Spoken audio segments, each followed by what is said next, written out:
Alright guys, DIY channel 2014 Dodge Grand Caravan 3.6, and I'm going to start with showing you how this comes out through here, okay, not through the fan area.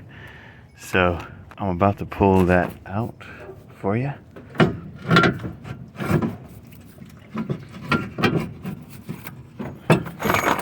Now what I didn't show you was how to get here, but I will.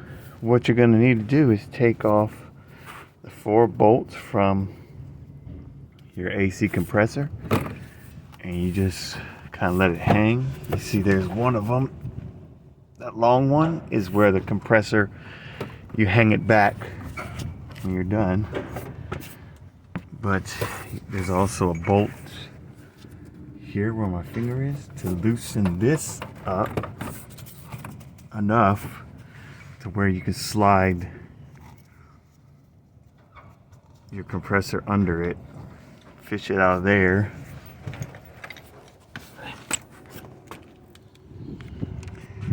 And so up here,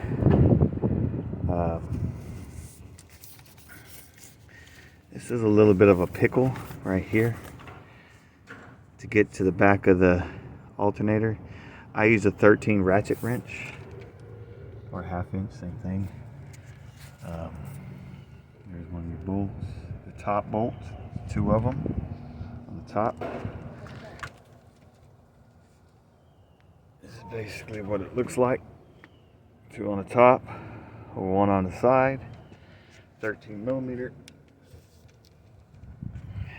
And, you know, to get this off here, there's a tab that you have to slide and then push, and that gets that off. And then man, installation is reverse of removal. And if you like this, please subscribe, like, and share with someone else. This is Jeff, All Around Auto Tech, signing out.